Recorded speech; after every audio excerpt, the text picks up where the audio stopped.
Horror कहानियाँ थी। गूंज।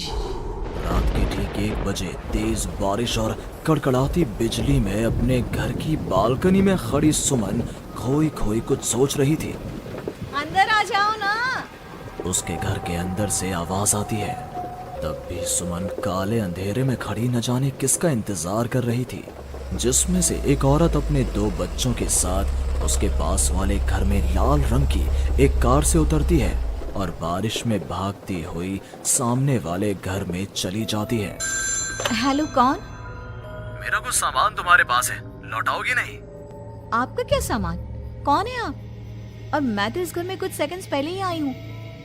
आपको यहाँ का नंबर कैसे पता चला? मम्मी, हो सकता है कि जो फैमिली यहाँ पहले रहती हो ये कॉल उनके लिए हो। नहीं नहीं, ऐसा नहीं है। बाहर कड़कड़ाती बिजली एक अनजान आदमी के फोन ने नेहा को डरा दिया था। वो फौरन कॉल रख देती है। चलो बच्चों, कमरे में चलते हैं, मैं तुम्हें सुला देती हूँ। पर यहाँ इतने अंधेरे में तो कुछ भी नहीं दिख रहा। मम्मी, फ्लैश लाइट ऑन करो ना। नेहा फ्लैश ऑन करती है, जहां उसे ऊपर जाने की सीढ़ियां दिखती हैं और चारों तरफ सफेद कपड़ों से ढके हुए फर्नीचर। तभी नेहा की 3 साल की बेटी उससे कहती है, मम्मा घोस्ट। नो माय लव, ये तो वाइट क्लोथ्स हैं। चलो ऊपर, मम्मा आपको स्टोरी सुनाएगी। सुननी है ना? चलो चलो चलो। नेहा स्ट्रॉबेरी को गोद में उठाती है और रोहन के साथ सीढ़ियां चढ़ना शुरू करती है। एक एक कदम उसे ऐसा एहसास हो रहा था मानो वो सीढ़ियों पर नहीं दलदल में कदम रख रही हो। ये मेरे पैर सीढ़ियों में धंस क्यों रहे हैं? बहुत देर चलने के बाद सीढ़ियां खत्म होती हैं। ऐसा लग रहा है मानो मैं जन्म से बस चल ही रही हूँ। जैसे तैसे थकी हारी नेहा ऊपर कमरे में पहुंचती है। जैसे ही फ्लैश बेड पर पड़ता है, वो देखती है कि उसके दोनों बच्चे पहले से ही बिस्तर पर सो रहे हैं।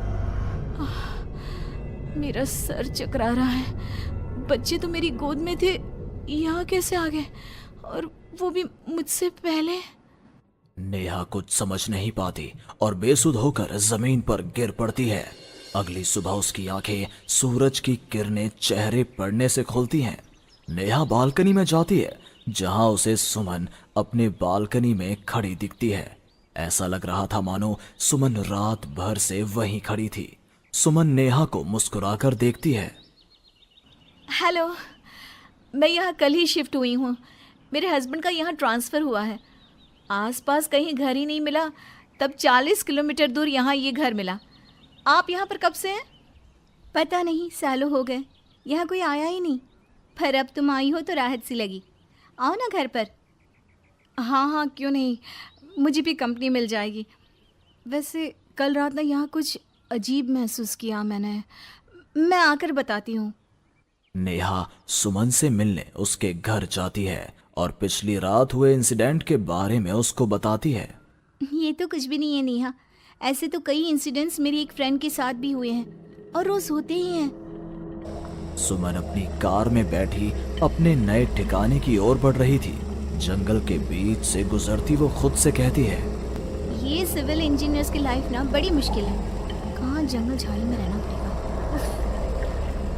कार एक घर के पास रुकती है। लीजिए मैडम, हम आ गए। आपको कुछ जरूरत हो तो मुझे कॉल कीजिएगा, मैं ये बगल वाले घर में ही हूँ। सुमन घर के अंदर जाती है। डाइनिंग टेबल पर पहले ही खाना रखा हुआ था, पानी का ग्लास भी, टीवी ऑन ही था। ऐसा लग रहा था मानो अभी अभी यहाँ कोई था या है। चलो, कंपनी अच्छी है, सब अरेंजमेंट्स मेरे आने के पहले ही कर रखे हैं। सुमन खाने की टेबल पर बैठती है, जहाँ 5 लोगों का खाना परोसा हुआ था। ये 5 प्लेट किसके लिए सर्व कर दिया? हाथ है। सुमन अपनी प्लेट से खाना शुरू करती है और उसी वक्त बाकी 4 प्लेटों से भी खाना गायब होने लगता है। प्रमिल, कहाँ हो तुम प्रमिल? सुमन भागती हुई अपने ड्राइवर के घर पर जाती है। सुमन क्या देखती है कि प्रमिल जमीन पर गिरा हुआ है। फर्श पर हर तरफ खून ही खून। प्रमिल के मुंह से भी खून आ रहा था। वो कराहता हुआ कहता है, मैम, यहाँ रूहें रहती हैं, ये आपको भी नहीं छोड़ेंगी। ये कहते कहते ही प्रमिल दम तोड़ देता है और सुबह के 11 बजे अचानक ही अंधेरा छा जाता है। चारों तरफ से अजीबो गरीब आवाजें आने लग जाती हैं। मम्मी, आई, अरे कोई खाना देगा क्या मुझे? अरे जी सुनिए ना, प्लीज प्लीज मुझे मत मारो। पापा बचाओ, ये लोग कौन है? सुमन अपने दोनों हाथों से अपने कान को बंद कर लेती है और जोर जोर से चीखती है।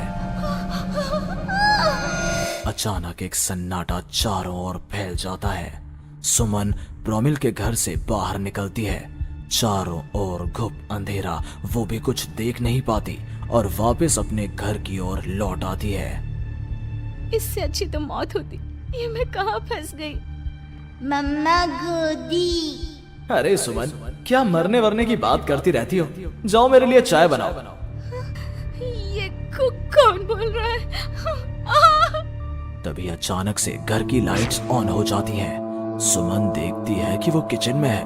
उसके ठीक बगल में एक औरत, जिसके बाल उसके चेहरे की ओर थे, गैस के फ्लेम में अपने दोनों हाथों को पका रही थी।